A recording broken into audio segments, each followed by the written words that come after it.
It's kind of hard being Snoop Dogg Double G, but I somehow, some way, keep coming up with funky ass shit like every single day. You hear that, Don? No, I'm deaf.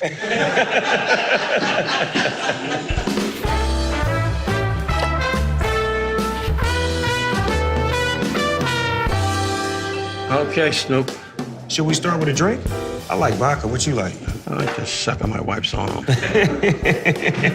Mr. Rickles, how are you, sir? Why are you yelling? We're right here. There's sparkling water, a bottle of still water? No, we want some alcohol. Say, give me some vodka with some cranberry juice with a few ice cubes in it. I like it, yeah.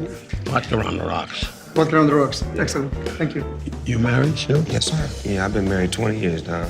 Really? Very good, Snoop. Got kids? 3 kids. 3? 2 boys and a daughter. You been married? Well, I'm married 51 years. How? That's what I said to her. She loves me because I make sure she gets the check every week.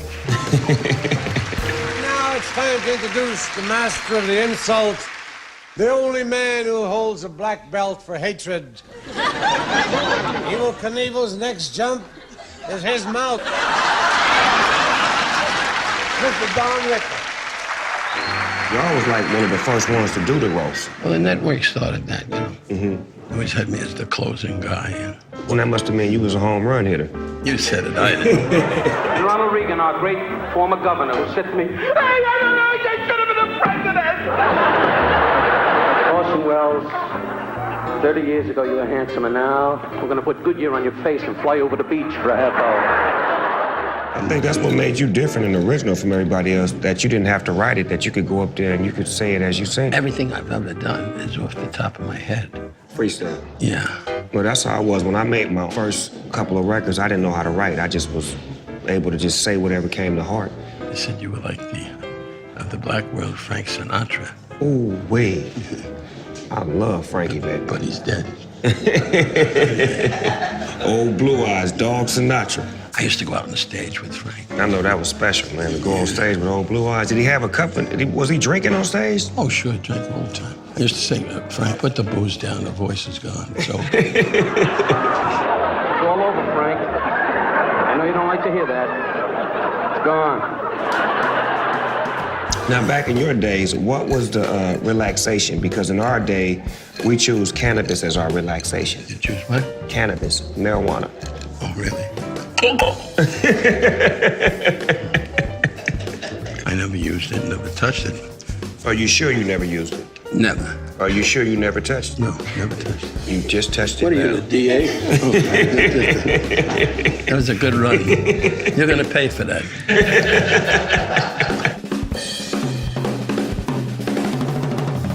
What do you miss about old Hollywood? Seeing some of those guys skipping around. You got on with the greats. Well, they thought so. We were all good friends, you know. What was your relationship with Bob Hope? He was my hero. There's no booing! There's no booing! If there's another outburst, we're gonna let Bob Hope get up and do his jokes. What about Regis? He was annoying. Want to meet Rickles? Come on. I'm a personal friend, sure. It must be the thrill of your 35-year career to have me with you here. Can I be honest with you? Honest to God. I've been working in Atlantic City on 6, 7 years of resorts. You understand? Yeah. You on the show have set me back about 9 years. It's helped me. And the Johnny Carson show. You was on there a few times, right? You know, I did over 100 shows with Johnny Carson. Funniest monologue I've ever heard. I've heard you many, many years. Tonight was the funniest, so enjoy it. And Ed McMahon just was the perfect compliment to him, too, hearing that voice. Yeah, he was a good guy. I was happy when Ed was passing out that money on them millionaire sweepstakes. He never found his way to my neighborhood. 20 people for dinner? And who was all this for? It's just me and Don sitting here. You was living the life back then, Don. As a fan watching, it looked like you had fun every day of your life. I did have fun. And the Copacabana was the spot. I went to the Copacabana with my manager, Joe Scandori, at the time. And Jules Podell I met for the first time. And he said, I don't want this kid in my place. I don't need no wise guy kid that makes fun of my customers. He'll never, never work the Copacabana. I sat there like a schmuck. I said, Joe, Jesus Christ. He said, don't worry. I'll take care of it. What happened was the guys in Brooklyn called up and said, he's a part of us. Be nice, be nice. And that started me at the Copa. It's not what you know, it's who you know. That's right. And people love to compare me and you and say that you hung out with the wise guys and I hung out with sort of tough guys or sort of kind of speak. But I don't think there was a difference between those guys and regular guys. Every one of them, I always had a good time with, you know, my mother, best associate. We used to be at the Copa when I headlined at the Copa.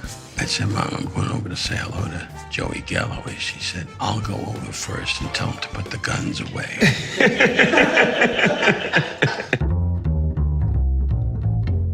How old are you now? 45. Yeah, you're a baby. And a nice baby, too. Thank you, thank you. I'm halfway home, Don. I'm trying to do what you do. Best thing in the world is you do what you do. Yes. Some guys try to do me, which is wrong. You gotta do yourself, you know. When I started making music, I was like influenced by a lot of the great R&B singers from the 70s and the 60s. And that helped me to create my own style because I seen something in them that I liked, but I didn't borrow from them. I just, you know, were inspired by them. Who was inspiring to you when you were creating the Don Rickles effect? Well, I would say it was Milton Berle. He was my kind of guy, you know. I love Milton. You were my idol when I was a kid. Now I'm getting shock treatments. I kid you, old-timer.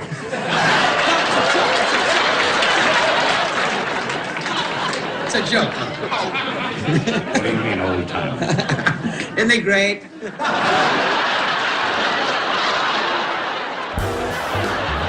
So has your wife been like backbone to everything that you've been doing? You said it. Right? Yeah, she keeps saying, she talks like that. She goes, will you stop being loud? Why don't you stop yelling at people? Yeah, family is key with me, Don. I mean, like, throughout my career, if I wouldn't have had my family, I think I would have cracked many years ago because, you know, there's so many superficial fans and friends that you meet in this industry. You got to have some solidity. When I come home and tell the kids, they were very impressed that I was going to be on the air with you. Oh, wow. They all love you with that. Well, you know what? Shout out to the Rickles family.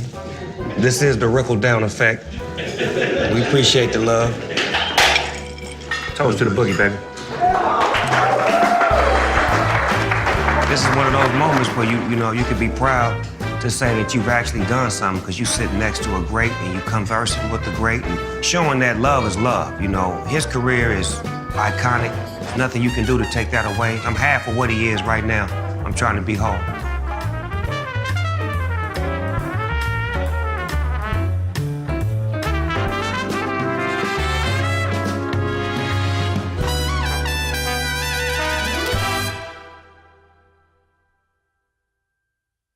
What it do? It's your boy, Big Snoop Dogg, and I need y'all to go subscribe right now to the AARP channel. You know what I'm talking about? So you can see Don Rickles and see his right-hand man, no, his left-hand man, Snoop Dogg, live and direct. Go subscribe right now. What you waiting on? What do you say?